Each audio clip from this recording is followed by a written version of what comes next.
तहसील के गांव छाजूसर के सिद्ध रुस्तम महाराज की जीवित समाधि स्थल पर चल रही रामकथा में कथावाचक ने मंगलवार को राम विवाह प्रसंग पर विस्तार से प्रकाश डाला। कथावाचक स्वामी शिवेंद्र स्वरूप महाराज ने कहा कि सनातन संस्कृति दुनिया की सबसे श्रेष्ठ संस्कृति है। यहाँ पर विवाह बंधन में बंधने का अर्थ 7 जन्मों तक साथ रहना है। पाश्चात्य संस्कृति के बढ़ते दुष्प्रभाव पर बोलते हुए महाराज ने कहा कि हमें हमारी संस्कृति व धर्म को जीवित रखना है तो युवा पीढ़ी को रामायण व भागवत जैसे ग्रंथों से जोड़ना चाहिए। इनके नियमित अध्ययन से ही हम अपनी संस्कृति को करीब से जान पाएंगे। कथा में महंत नारायण नाथ, मुकेश शर्मा, प्रभुनाथ, इंद्र सिंह राठौड़, ओम चारण, मनोज चारण, हीरनाथ, अभिमन्यु नाथ, दीपक चौधरी, हेमराज सैन, बजरंग नाथ, दीपक सोनी सहित कई लोग उपस्थित थे। चूरू लोकसभा क्षेत्र से कांग्रेस ने 25 सालों के बाद इस बार जीत दर्ज की है, तो वहीं राहुल कसवा ने लगातार तीसरी बार लोकसभा का चुनाव जीतकर हैट्रिक लगाई है। कांग्रेस की जीत के साथ ही जिले भर में कांग्रेस कार्यकर्ताओं में उत्साह देखने को मिला है। भाजपा और कांग्रेस सहित 13 प्रत्याशियों ने चुनाव में अपना भाग्य आजमाया था, लेकिन चुनाव में भाजपा और कांग्रेस की सीधी टक्कर थी, जिसमें राहुल कसवा ने अपने निकटतम प्रतिद्वंदी देवेंद्र झाझड़िया को 72,737 मतों से हराकर जीत दर्ज की है।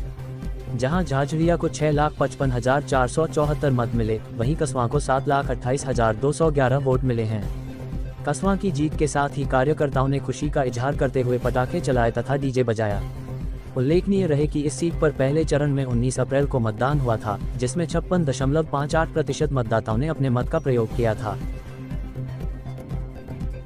100% जनता का आशीर्वाद मेरे पिता श्री राम सिंह जसवान जी को 4 बार मिला है, मुझे 2 बार मिला है। और जिस रूप में इस बार चूरू लोकसभा का चुनाव लड़ा गया है, जिस जनता ने जिस तरह अपना आशीर्वाद अपने गाँव में पहुँचे, लोगों का हमने जो मन देखा, मैं पूरी उम्मीद करता हूँ कि इस बार अच्छा पॉजिटिव रिजल्ट आएगा और कांग्रेस चूरू लोकसभा सर भाजपा में काका ने टिकट बने काम किया और काका की से लोगों की जो नाराजगी थी वो साफ जाहिर हुई। कोई एक व्यक्ति किसी भी आने वाले किसी नेतृत्व का फैसला नहीं कर सकता, जनता फैसला करती है। जनता ये सोचती है कि कौन किसको अपनी जिम्मेदारी देनी है नहीं देनी है, और जो जिम्मेदारी जनता ने मुझे 10 साल दी, मैं उसे बखूबी निभाने का काम किया। आप सब पत्रकार महोदय पता है, डेवलपमेंट हमारा टॉप मोस्ट एजेंडा रहा। रेलवे नेटवर्क से लेकर हाईवे कनेक्टिविटी हो, एजुकेशन से लेकर स्पोर्ट्स हो, हेल्थ से लेकर कोई भी इंफ्रास्ट्रक्चर का काम हो, हमने हर काम में बेहतरीन कार्य किया है।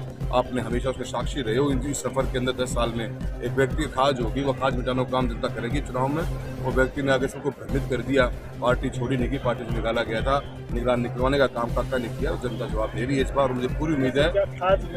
मिट गई, मैंने था बता दी नहीं मिटेगी। आज 2 घंटा की बात हो रहा था, मैं पाऊँ को वालों को चलते सर प्रथम चुनाव के देखिए अवश्य जरूर इसमें मैं मानता हूँ इलेक्शन कमीशन की ट्रांसपेरेंसी नहीं थी, क्लैरिटी नहीं थी। पब्लिक एट लार्ज के अंदर आपने 4-5% का गैप को इंक्रीज कर दिया D2 D3 पे।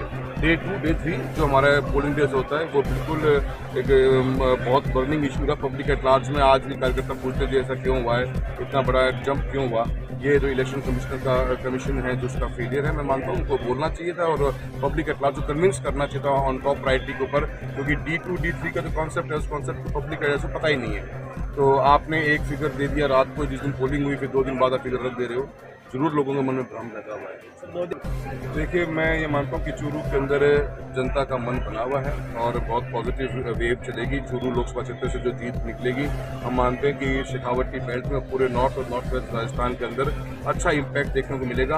कांग्रेस एक ऐतिहासिक जीत की तरफ बढ़ रही है, हम एटलीस्ट 10 से 12 सीटें राजस्थान में लेके जाएंगे।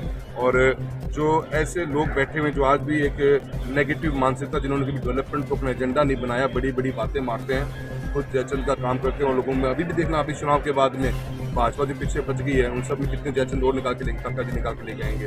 काका को ये काम हमेशा रहे है, ऐसे लोगों को सब सिखाने की जनता आगे आई है और जनता ने चुनाव लड़ा है। शांतिपूर्ण चुनाव संपन्न क्या कहेंगे? काउंटिंग पूरी हो गई है और बस अभी फॉर्मेलिटी रहती है इसका डिक्लेयर करने के लिए, क्योंकि एक जो वीवीपैट हमारी जो CUs खराब है, उसमें एक वीवीपैट का अभी आना है, मार्किंग बहुत कम है, ऑलमोस्ट इज ओवर। लगभग समय कितना लग जाएगा मैडम डिक्लेरेशन में 1 सवा घंटा लग जाता है, क्योंकि ये फॉर्मेलिटीज एनफोर्स में सूचना जारी है, जो सूचना की और टीवी और इसकी अप्लाई होती है, उसके बाद हमें ऑब्जर्वर साहब से परमिशन लेनी पड़ती है, उनकी परमिशन के बाद। रतनगढ़ में लोगों के दिन की शुरुआत मंगलवार को टीवी देखने के साथ हुई। लोकसभा चुनाव परिणाम को लेकर लोगों में खासा उत्साह देखने को मिला, जिसके चलते लोगों की नज़र टीवी से नहीं हटी। वहीं चूरू लोकसभा चुनाव का परिणाम जानने के लिए लोग बार बार मोबाइल देखते नजर आए। ये क्रम शाम 4 बजे तक चला। जिला, प्रदेश व देश के चुनाव परिणामों को लेकर लोगों में काफी उत्सुकता बनी हुई थी। वहीं एग्जिट पोल में बताए गए आंकड़े के अनुसार लोकसभा चुनाव का परिणाम नहीं आने की भी चर्चा परवान पर रही। सुबह से ही बाजारों में चहल पहल कम रही तथा बस स्टैंड, रेलवे स्टेशन, चाय पानी की दुकानों पर लगी टीवी पर लोग चुनाव परिणाम देखते नजर आए। चुनावों में हार व जीत की चर्चा में भी लोग मशगूल रहे। हालांकि दोपहर 2 बजे बाद अधिकांश चुनाव परिणाम आ जाने के कारण लोगों की उत्सुकता कम हो गई, लेकिन फिर भी मोबाइल के सहारे चुनाव परिणाम की अपडेट लेते रहे। बस एवं ट्रेन में भी लोगों की आवाजाही। राजनीति भी अलग अलग मुकाम पर विभिन्न रंग दिखाती है। लगभग 6 माह पूर्व हुए विधानसभा चुनावों में विधानसभा क्षेत्र से कांग्रेस प्रत्याशी पूसाराम गोदारा ने भाजपा प्रत्याशी अभिनेश महर्षि को 29,663 मतों से हराया था। इसके उलट लोकसभा चुनाव के परिणामों पर नजर डाले तो क्षेत्र में कांग्रेस समर्थक मतों का ग्राफ गिर गया और भाजपा ने कांग्रेस को 1,465 मतों से पीछे छोड़ दिया। 6 महीनों में मतदाताओं में हुए इस बदलाव का कारण कुछ भी रहे होंगे, लेकिन लोकसभा चुनावों में कांग्रेस के मुकाबले भाजपा कार्यकर्ताओं ने ज्यादा मेहनत की है। क्षेत्र में मुख्यमंत्री का रोड शो फ्लॉप शो साबित हुआ, तो वहीं कांग्रेस कार्यकर्ताओं की हुई बैठक काफी हद तक सफल भी रही, लेकिन उसके बाद भी कांग्रेस का इस क्षेत्र से पिछड़ना राजनीतिक गलियारों में चर्चा का विषय है। राजनीतिक जानकारों की माने तो उनका कहना है कि विधानसभा चुनावों में भाजपा प्रत्याशी के प्रति असंतोष व जातीय समीकरण अलग थे। वहीं लोकसभा चुनावों में स्थिति उलट थी। भाजपा के परंपरागत वोट विधानसभा चुनाव में खिसक गए थे, जो लोकसभा चुनाव में पुनः भाजपा के पास आ गए, और यही मुख्य कारण है कि क्षेत्र से भाजपा ने कांग्रेस। रतनगढ़ की शिवबाड़ी से संकटमोचन बालाजी मंदिर जाने वाली सड़क पर मेगा हाईवे के पास बने एक कमरे में मंगलवार को नरकंकाल मिला है। नरकंकाल मिलने की सूचना पर क्षेत्र के लोग उक्त स्थान पर एकत्रित हो गए। सूचना पर पुलिस भी मौके पर पहुंची तथा घटना की जानकारी ली। मिली जानकारी के अनुसार मोहल्ले के बच्चे उक्त स्थान पर आए तो इन बच्चों ने कमरे में नरकंकाल को देखा, जिससे वे सहम गए तथा पार्षद मुख्तियार खान को सूचना दी। पार्षद की सूचना पर सीआई दिलीप सिंह मय जाप्ता मौके पर पहुंचे तथा मौका मुआयना किया। कमरे में बनी दीवार पर लिखे नाम एवं पास में पड़े कपड़ों व चप्पल से मृतक की पहचान शहर के वार्ड संख्या 40 निवासी 42 वर्षीय भरत पुत्र विश्वनाथ भार्गव के रूप में हुई। मोहल्ले वासियों के अनुसार भरत खाना बदोश था तथा पिछले कई वर्षों से यहीं पर घूमता रहता था, जिसकी अज्ञात कारणों से मौत हो गई थी। घटना के बाद पुलिस ने एफएसएल टीम को भी मौके पर बुलाया। टीम ने घटना स्थल से साक्ष्य भी जुटाए हैं तथा उसके बाद शव का पोस्टमार्टम करवा कंकाल परिजनों के सुपुर्द कर दिया। पुलिस के अनुसार भरत की मौत करीब 4-5 माह पूर्व हुई थी। कुछ बच्चों ने मुझे सूचना दी कि शिवबाड़ी रोड पर एक कमरा बना, उसमें हम कबूतर के लिए आए हैं। उसमें कुछ पुरानी बॉडी पड़ी है, उसमें कंगाल टाइप का पड़ा है।